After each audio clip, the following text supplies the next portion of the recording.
حضور پاک علیہ السلام نے فرمایا ترکت فیکم امرین کتاب اللہ و عطرتی، اور ایک جگہ فرمایا کتاب اللہ و سنتی، کہ میں تمہارے درمیان دو چیزیں چھوڑ کر جا رہا ہوں، ایک اللہ کی کتاب اور ایک اپنی سنت کو یا اپنی آل کو چھوڑ کر جا رہا ہوں، ان کا طریقہ ہی تمہارا طریقہ ہونا چاہیے۔ تو اب جب یہ دو چیزیں چھوڑ کر گئے، حضور پاک علیہ السلام نے یہ دو چیزیں ہم کو عطا فرمائیں، تو پھر ہمیں آپس میں تعلقات کیسے رکھنے؟ ان سیاسی بازیگروں، ان تماشبینوں، یہ ان لوگوں کو جو ڈگڈگیاں بجا رہے ہیں قوم کے لیے، یا ان کے لیے جو اللہ اس کے رسول نے دیا ہے؟ ہمارا معیار کیا ہے؟ اس مسجد میں یہاں جتنے آپ نمازی حضرات بیٹھے ہیں، آپ میں سے بہت سے لوگ کسی پارٹی سے ہوں گے نہیں، اور بہت سے لوگ ہوں گے جن کا کسی نہ کسی پارٹی سے کوئی نہ کوئی تعلق ہوگا، لیکن جب آپ نماز کے لیے کھڑے ہوتے ہیں تو آپ یہ نیت کرتے ہیں کہ میں اپنی پارٹی کے تحت نماز ادا کر رہا ہوں، اس وقت آپ کی صرف ایک ہی نیت ہوتی ہے، اور وہ ہوتی ہے پیچھے امام کے، کیونکہ آخرت میں اللہ کے یہاں آپ کی جو پارٹی ہوگی وہ پارٹی یہ والی پارٹیاں نہیں ہوں گی، بلکہ اللہ فرماتا ہے یوم ندعو کل اناس بامامہم، کہ قیامت کے دن ہم لوگوں کو ان کے اماموں کے ناموں سے پکاریں گے۔ تو آپ کا امام جو اچھا ہوگا تو آپ اچھے والوں کے ساتھ ہوں گے، اور اگر آپ کا امام خدا نخواستہ شیطان یا اس کا پیروکار ہوا تو پھر ادھر کی طرف چلے جائیں گے۔ تو قیامت کے دن ہم کیا چاہتے ہیں کہ ہمیں کس کے نام سے پکارا جائے؟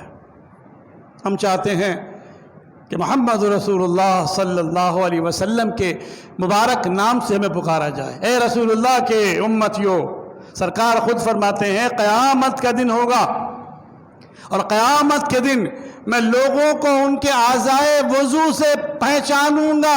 انا قائد غر المحجلین، حضور نے فرمایا کہ میں نورانی چمکدار چہرے والوں، اعضائے وضو کے چمکنے والوں کا امام ہوں، قائد ہوں۔ تو جو لوگ نمازی ہوں گے، جو پرہیزگار ہوں گے، ان کے اعضائے وضو چمکتے ہوں گے، حضور فرمائیں گے میں اپنے امتیوں کو ایسے پہچانوں گا۔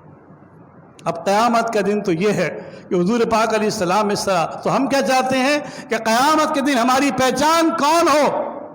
محمد رسول اللہ صلی اللہ علیہ وسلم، اور پھر والذین معہ، اور جو لوگ آپ کے ساتھ ہیں، یعنی اصحاب صدیق اکبر، فاروق اعظم، عثمان غنی، مولا علی، اصحاب کرام ہیں، اور پھر صدیقین، شہداء، صالحین ہیں۔ تو ہم تو چاہتے ہیں کہ ہمیں جب پکارا جائے تو رب العالمین ہمیں نبی محترم علیہ السلام کی امتیوں میں پکارے، اور جب ہمیں پکارا جائے تو یا تو صدیق اکبر کے ماننے والوں میں، فاروق اعظم کے ماننے والوں میں، مولا علی اور حیدر کرار کے ماننے والوں میں، عثمان غنی ذو النورین کے ماننے والوں میں پکارے، ہمیں پکارے کہ اے غوث اعظم کے غلاموں، اے غوث اعظم کے مریدوں، اے خواجہ خواجگان، خواجہ غریب نواز کے مریدوں، ہمیں پکارا جائے شیخ بہاؤالدین نقشبند کے نام سے، ہمیں پکارا جائے بہاؤالدین زکریا ملتانی کے نام سے، ہمیں پکارا جائے شیخ شہاب الدین سہروردی کے نام سے، ہمیں پکارا جائے بابا فرید گنج شکر کے نام سے، ہمیں عبداللہ شاہ غازی کے نام سے پکارا جائے، ہمیں تو ان اماموں کے نام سے پکارا جائے۔ اور میں کہتا ہوں دور حاضر کا جو امام ہے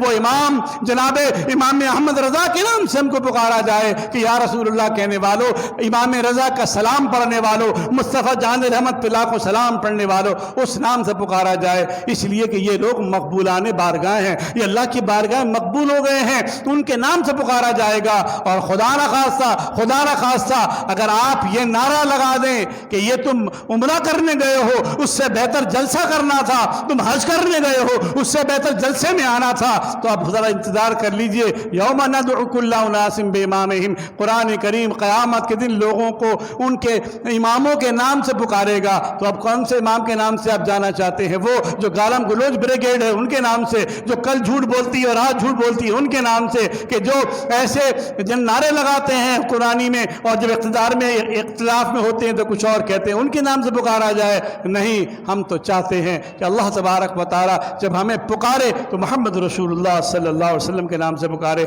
دنیا مکافات عمل ہے، آج آپ نے کسی کا مذاق اڑایا تو یہ مذاق آپ کا بھی اڑایا جائے گا، آج آپ نے تمسخر کیا تو آپ کا تمسخر بھی اڑایا جائے گا۔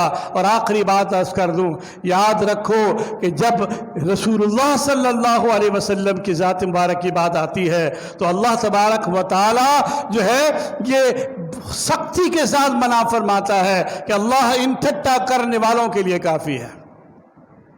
یہ دوسرا ایک موضوع ہے.